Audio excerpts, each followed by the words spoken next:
So the image you see above me is of a Ukrainian piloted F-16 flying over Lviv, Ukraine, because yes, Ukraine has finally received its first batch of F-16 fighter jets.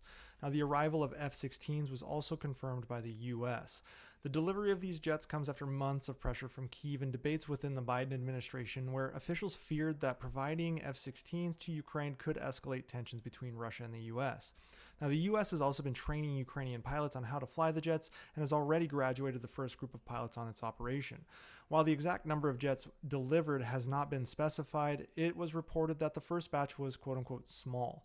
Now, the delivery of F-16s is seen as an increase of NATO's involvement in the war between Ukraine and Russia, with Ukraine receiving jets from Western allies, including Denmark and Norway, who supplied the first batch of planes. Belgium is supposedly up next in supplying aircraft, but these might be months away. The US has agreed to arm the Ukrainian F-16s with advanced missiles, including the AGM-88 HARM air-to-ground missiles and extended-range versions of the Joint Direct Attack Munitions, or JDAM. The US is also providing small diameter bombs for the F-16s. Now, the US will also send advanced medium-range air-to-air missiles and AIM-9X short-range air-to-air missiles for these jets in their air-to-air combat capabilities. Now, these F-16s are bringing a capability to Ukraine that they were lacking somewhat, including a flexibility in operations.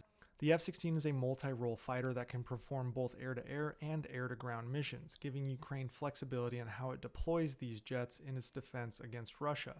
F-16 fighter jets drastically enhance Ukraine's air superiority by enabling Ukrainian pilots to challenge Russia's dominance in the air. These advanced aircraft allow pilots to operate beyond the range of Russian air defenses and engage enemy aircraft before they can launch missiles. Additionally, F-16s improve Ukraine's survivability in air-to-air combat. They have virtually unmatched maneuverability on the battlefield and use modern missiles like the AIM-120 advanced medium-range air-to-air missile, as well as the AIM-9X I spoke about. They have very powerful radars that are more advanced than what Ukraine has seen previously. There is also an increased air-to-ground capability here. F-16s can provide air support to Ukrainian ground operations and help deter Russia from gaining control over additional airspace, thus preventing Russian aircraft from conducting close air support operations along the front lines. F-16s are specialized in suppressing enemy air defenses and radars, as they were traditionally used in a Wild Weasel capacity by the United States. They replaced the F-4. The Wild Weasels specialize in hunting and killing enemy radar sites. There's also a logistical advantage here with this aircraft, and yes, I'm a logistics guy, so I always talk about logistics.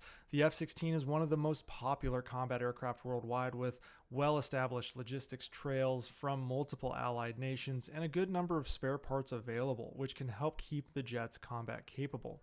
And then finally, there's a psychological and morale boost here. The arrival of F-16s in Ukraine is expected to boost the morale of Ukrainian forces as they see them flying overhead, and they can act as a psychological deterrent against Russian conscripts as they see more capable US weaponry enter the battlefield that they may have to be facing down themselves. Now, although it is not expected to have an immediate impact on the battlefield, the arrival of F-16s is expected to boost Ukraine's ability to repel Russian attacks over time.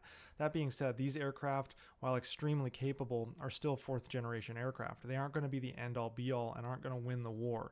They are not invincible, and Ukraine has only received a small number. That being said, this was a very necessary and a very big step in the level of support Ukraine's allies are willing to provide them, and these will help Ukraine both in the air and on the ground in their fight against Russia.